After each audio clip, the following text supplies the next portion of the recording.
Mr. Mark Gallagher, how you doing today, sir? I'm doing great, Joey. Thanks for having me. How you doing today?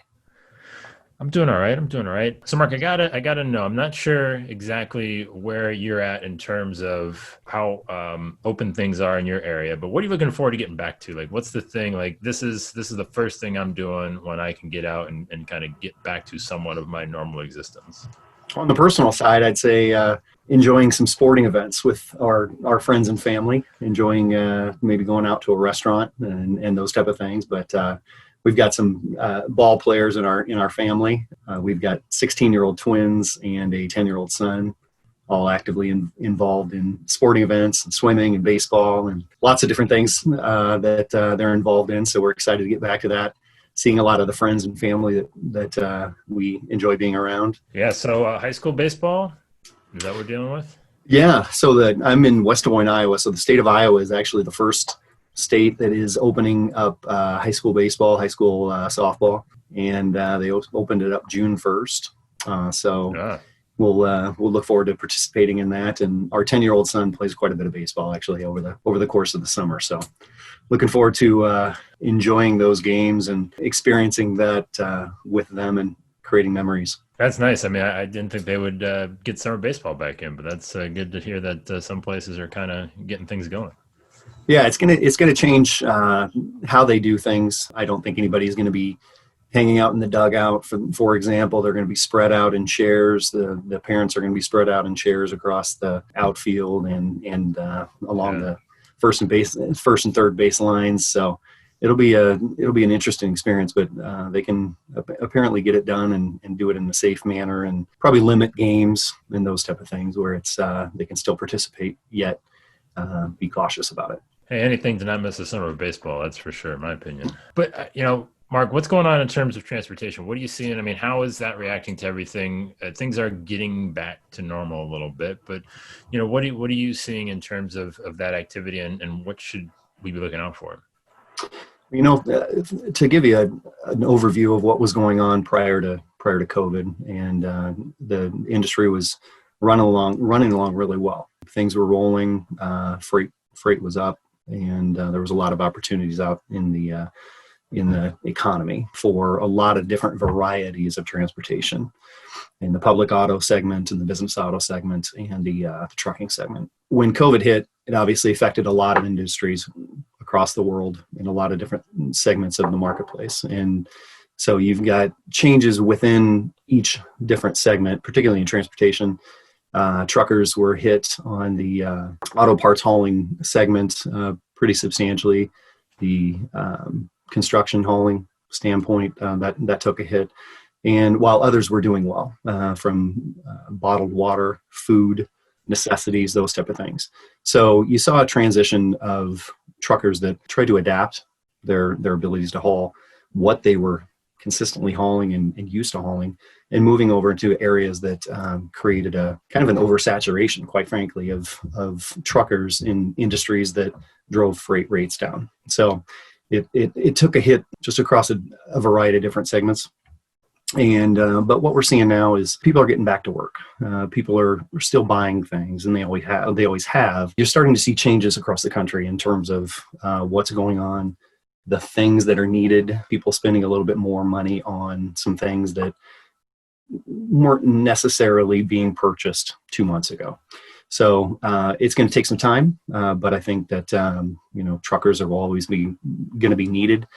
They're adaptable. That's what we'll see moving forward, and I think there could be a big uptick of opportunities depending on what the segments are.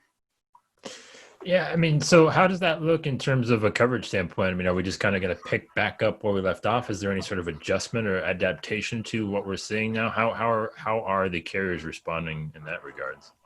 So you saw a lot of carriers adapt and be flexible with their products, lower mileage minimums, allow vehicles to be taken off. You saw party buses and limousines that truly were not operating at all have some ability to lower some coverages, reduce some limits, reduce some radius within their policies. So I think that's as the economy picks back up again, I think you're going to start seeing those options be a little bit more limited, maybe retracting some of those options. And we're starting to see that a little bit where carriers have said, yeah, for a 2 to 3 month period, we're going to be able to do this, but now we're going to be backing that off, and not necessarily business as usual. We'll still remain flexible, but at this point, let's try to get back to normal and try to figure out exactly what coverages are needed, and then move on from there. And a lot of truckers out there, I think, are still feeling their way through that. We're not back to where we were, and it may take a while before we get there. But carriers are wanting to keep business, wanting to retain it, and agents are having a lot of conversations with their clients, communicating, okay, what's going on with your business? And I think that's the main part, communicating with their clients and then communicating back with us and letting us know, this is what's going on. Can we find a solution for them? Yeah, what has that conversation been like with the agents? I mean, what are you hearing from them, and what do we think, are some of the things that they need to be focusing on right now during all of this? I liken it to the trucking industry. If you made changes over the past couple of months to adapt to the types of freight that were available, what were those changes that you made? Did you need to convert your trailers to reefer trailers, for example, when reefer freight was a little bit more prominent? Or did you set your idle flatbed trailers, but now your flatbed trailers are up and running? There's different types of cargo that's available, different types of cargo coverages that are available within a transportation policy that needs to be tweaked in some cases to adapt to what is being hauled. And I think those are the things that they need to focus on.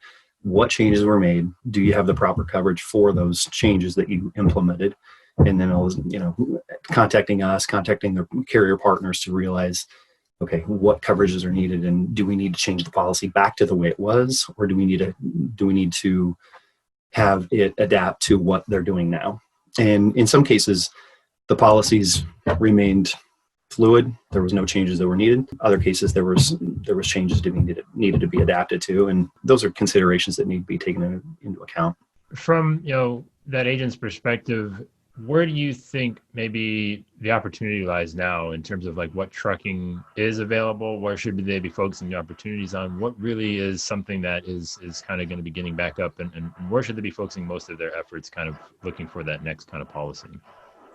Well, I think the things that took a hit, again, the auto parts haulers, the intermodal haulers, the clothing haulers, those type of things, construction.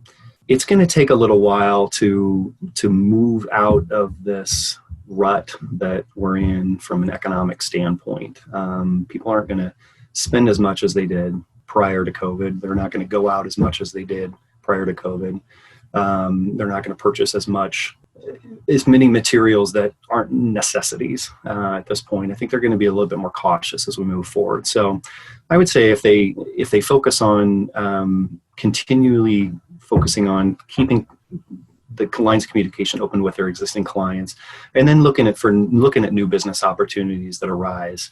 We saw a dip in new ventures, obviously, during the COVID crisis. A lot of truckers and bus owners, party bus owners, limousine owners, non-emergency medical transport, those type of things. People weren't getting into those segments during that time. Obviously, it's a rough time to open a business. There's going to be that reopening of those type of segments as we move forward. Once again, there was a large segment of new ventures in the industry prior to COVID, and I think those are the type of things that are going to come back. I think people are going to find ways to create income for their families, and I think those are the type of things that, whether they go in the transportation segment or they go into the manufacturing segment or they get a job doing different things that maybe they weren't necessarily doing before, agents are going to have to focus on figuring out the solutions that they can find for those clients and those insureds as they adapt to the different positions they may go into. Yeah, it's interesting that you kind of mentioned, I didn't really think about it from this standpoint, but there's going to be a lag in terms of, like you said, just new businesses in terms of like surrounding transportation that probably would kind of trickle through the next 6 months, maybe a year, till it sort of, maybe, I don't want to say catches back up, but that kind of puts emphasis on that renewal. Every client they do have kind of matters, right? They want to keep the ones that they have. Is there something that you're seeing, even with some of the renewals that are maybe coming across your plate now, that agents should be preparing for maybe a little bit more than they were in the past, to just, again, really make sure that they've got everything locked in? Yeah. Is there anything that's happening in the industry that would cause them to have a coverage that they didn't have before? For example, or an option within the policy that is needed in order to cover the exposures that they have currently. So again, that those reefer haulers that may need to have now a spoilage endorsement on their policy, or a mechanical breakdown endorsement on their policy. Are you hauling different things than you hauled before? Are you looking to get into different segments and talking to your retailer? Is towing a more important option for you as you go into different areas where tow bills can vary across the country on physical damage? Are you hauling anything that would be considered a pollutant that you'd need to have pollution on your policy? Those type of things, as you adapt to what you do, you need to be paying attention to those type of things from a policy perspective. The other thing that will be interesting, the trucking industry have had a need for infusion of drivers. Is our industry going to change as people are looking for jobs? Is the trucking industry a segment that can adapt to a point of view where welcoming drivers with a little lighter experience into the industry be something that's a positive, an infusion of new drivers, new potential of employees that are coming into the industry? I think that's something that the trucking industry can consider, and agents can be open to discussing with their clients. Are there drivers out there that necessarily maybe they drove years ago and they want to get back into the industry? Those are the type of things that I think we'll see evolve over the next few months and years as the industry begins to evolve. I'm always curious about this, Mark, as I feel that there's an interesting kind of threshold when looking at different accounts, right? As agents are kind of looking at those new opportunities or just kind of looking at their existing business. But is there something that you would kind of point to that maybe increases the premium in terms of a transportation risk, that, if you've got somebody that has this thing, it's really going to, go a long way to making it a better account? Are there some sort of little subtle things that they can look for in the structure of the business that kind of make it more cost effective for the agent to kind of pursue? When you think about safety features that are implemented on the trucking side, for example, you talk about technology, and you think of front end cameras and safety cameras and rear facing cameras, driver facing cameras. All of those things are an investment up front for a trucker to understand.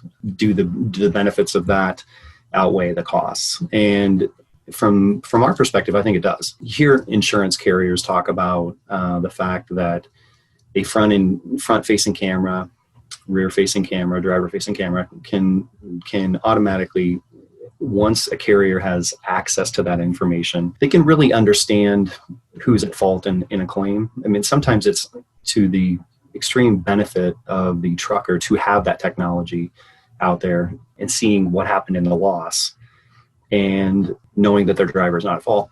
Sometimes the carrier sees that, yes, the trucker is at fault in that loss, and there's no sense in going to the point of defending that in court and figuring out exactly who's at fault and going through a trial in that case. So some of those technologies are extremely beneficial to the trucker, and I would say that's something that we'll see more of in the use of technologies. And will COVID create more of a technology standpoint with the drivers and the communication, and will they sign electronic forms rather than signature forms and things like that? Those are things that I think we'll see more of. But from a policy perspective, yeah, I think if you invest in technology, if you have additional safety features, if you keep track of your safety scores, I think that's the first thing that is going to help you in terms of figuring out exactly how to lower your insurance costs.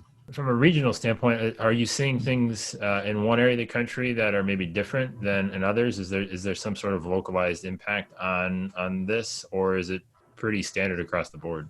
I would say it's from a safety standpoint, it's standard across the board. You do have various pockets of the country that have different types of transportation related entities. For example, in larger cities, you're going to have more public auto options, sightseeing tours, and those type of things, where you can have more public auto entities that pop up more so than the middle of the country with less population.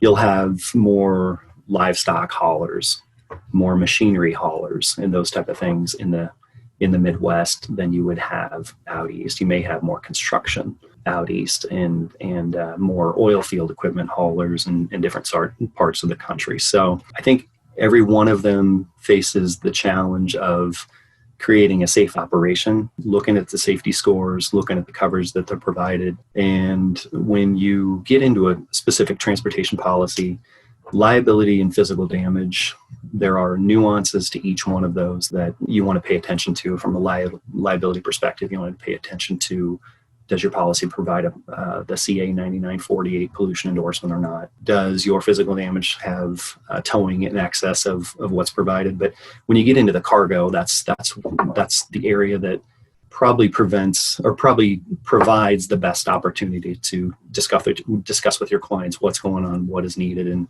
I think that is the thing that changes across the country in terms of one area versus another, depending on what type of commodities the trucker is hauling. Mark, I've got two more questions for you. This one, probably the most unfair of the bunch, but we're going to give it a shot anyways. Where do you think we kind of go from here? What are we looking forward to, kind of with transportation? What can agents expect? Just what are your thoughts on kind of that future climate? Well, I think with any future projecting, I think that's going to be difficult to understand exactly where things go. However, the one thing is that truckers always are going to be needed. They're going to be moving freight. They're going to be moving product. Anything you buy, sell, purchase, want is typically brought in on a truck. So that's the future is going to be bright for the trucking industry, but we're going to have some challenges, both from a client perspective, an agent perspective, an MGA perspective, and a carrier perspective. Rates are still climbing on an auto liability segment. Carriers are still struggling from that perspective, and truck clients are still struggling from a margin perspective. So I think coming together and creating a four-way relationship between all partners, I think that's what the future is holding. So the more communication, the more relationship that can be created among all the entities, I think it's going to create an opportunity for everyone to succeed in transportation from the perspective of more freight, more abilities. If you improve your safety scores and you retain your drivers and those type of things, I think it's going to be a segment that it allows you to create more margin from a transportation perspective. Your insurance rates may go down. If your driver scores and safety scores deteriorate, I think it's going to be a challenge for some of those truckers to have the amount of opportunities that may be available for preferred safety score truckers. So I think it's going to be an interesting 2020 and certainly 2021 as things continue to evolve within every segment of the world. Last question to you, sir. The one thing I'm kind of curious to know is, forget everything we talked about, forget kind of industry standards. What's the one thing that you are most excited about? Where do you want to see the industry get to, that they're kind of, maybe there's opportunity, maybe there's not, but in your experience, what do you think the thing is kind of that's right out there, just ready for the taking for us to kind of innovate on and do things a little bit differently? I think if you look at any segment of the world right now, I think you look at Amazon as an example of what's going on and what can be captured from a speed of market, and how does the insurance industry and how do agents and carrier partners capture that for their truck clients.